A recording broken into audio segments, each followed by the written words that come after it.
As women, we can powerfully lead, like our next honoree, Susan Rovner. Susan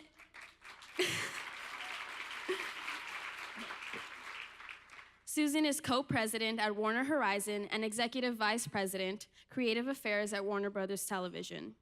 In her role, Susan is responsible for spearheading the creation of new scripted primetime programming and overseeing drama, comedy development, and scripted programming teams. When she was in school, Susan didn't really know you could build a career in television and entertainment. As an economics major, she figured she would work in New York doing business or finance. But the idea of working on Wall Street didn't appeal to her at all. So she decided to pack up her things and move to LA, giving herself 3 months to find a job. She did, and she never looked back. Susan has worked hard to achieve a great deal in her career. She says her biggest achievement is balancing career and her family. She's a wife and mom to 3 kids. Susan has learned a lot building her career, and she wants to open as many doors as she can for other women. Today, more than ever, she believes we have to stand together, build each other up, and make our voices heard. I couldn't agree more. Susan, please join me on stage to accept your award for inspiring girls and women to take risks, uplift one another, and invest in their collective success.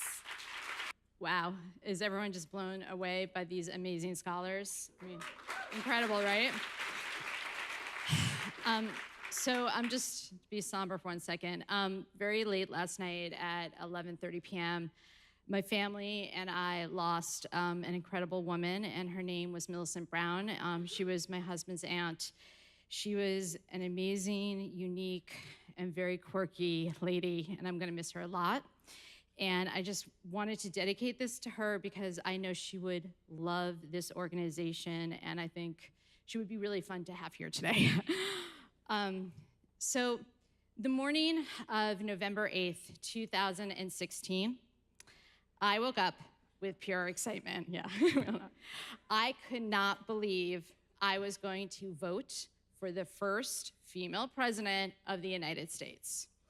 I put on a Hillary t-shirt, I picked out my favorite pantsuit, and I rushed over to that voting booth. I waited in line like an excited kid who was about to try candy for the first time in their life. This was it. It was truly the year of the woman. The ultimate glass ceiling was about to be broken. A woman was gonna be the president of the United States. Okay, so you all know what happened. You all know the end of the story. Instead of a glass ceiling, it was my dreams that shattered. In one night, everything changed.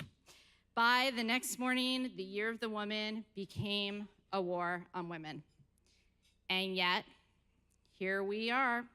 It is a year plus 1 week after that awful November 9th, 2016 morning, and we are in a room full of powerful, strong, and amazing women.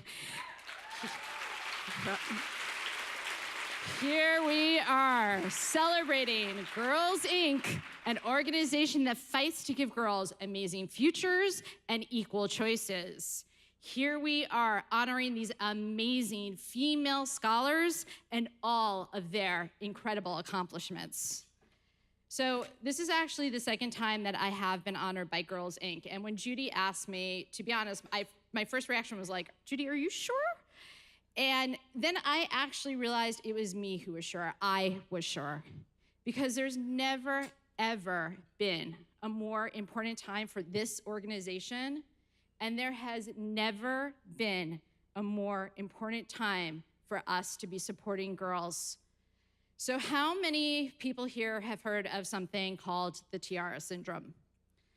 So the tiara syndrome, if you don't know what it is when a woman keeps her head down, she works incredibly hard, and she hopes that someday someone will recognize her, will put a crown on her head, will give her that promotion she deserves, and will make her queen. So the tiara syndrome is something that I suffered from for many years as I was beginning my career, until a very wise woman pointed it out to me, and she called me on it.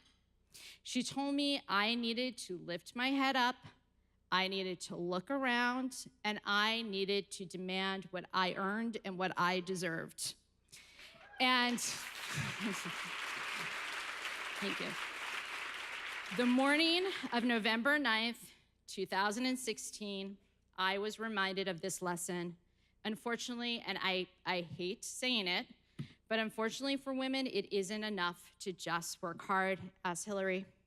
So here is what I want to say to the amazing young women in this room today.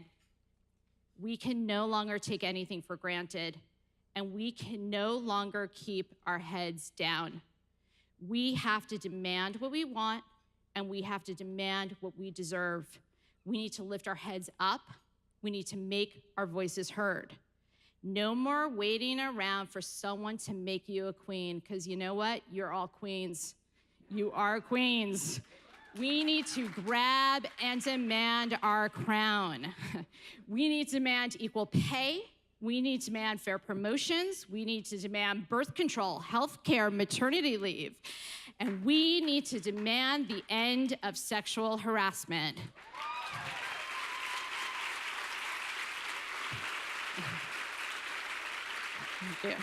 This is a reality we have all had to live with for far too long, and enough is enough. And I'm gonna actually say, I think a big part of it starts with going out and voting in 2018. And I am going to expect each and every person in this room to go out and vote. I don't want excuses. I want you to be heard, be loud. It is your right, it is your power, it is your responsibility. And if you're in this room and you're too young to vote, go use your voice to encourage someone you know to cast their ballot. Let's do everything we can in our power to elect officials that represent us and our values, officials that make us stronger, that bring us together instead of ripping us apart. No more officials who grab them by the pussy, and no more officials who date 14-year-old girls. Sorry. We need officials who believe in women and believe they are equal and believe they deserve respect. And look what just happened last week in Virginia. That is proof that we can do this. And I'm gonna take it even farther than that. You know what's better than voting? Run for office. I wanna see at least one of these amazing Girl Inc. girls that are here today become a congresswoman, become a senator, or the president of the United States.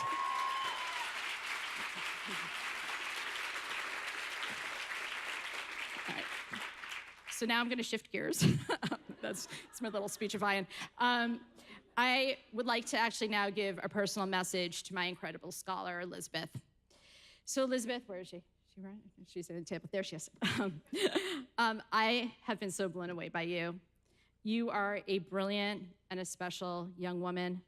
So as Elizabeth said, she's the first person in her family to go to college, and she's now a freshman at Cal State Fullerton, and she's studying forensic psychology and criminal justice. As she told you, Elizabeth, growing up, witnessed firsthand the harmful effects of abusive relationships, but then she found Girls Inc. With the program's help, she learned how to end the cycle of abuse, and she found a passion. When I first spoke to Elizabeth, she told me all about how she loves learning about the mind and why people commit the crimes that they commit. So Elizabeth, I can't wait to see what your future holds. I know you're going to be a leader in the field of criminal justice. Keep on this path, keep your head up, and grab your crown. My Queen Elizabeth, thank you for sharing this honor with me. And thank you to, come on up, Claudia.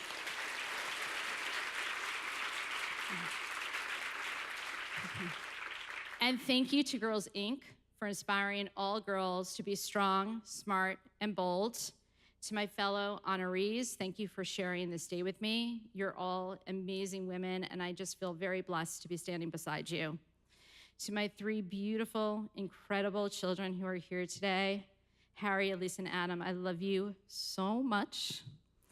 To my husband, Robert, he unfortunately had to fly to Vancouver and then had to fly to New Jersey because of his aunt. But he is truly the most supportive husband a feminist Hollywood executive could ever ask for. And I do have one last thing before I leave that I want to say. I'm very lucky that you're honoring me today, but I actually would like to honor someone who, I'm trying not to cry, someone who is here with me, and that is my mother, Rosalind Rovner.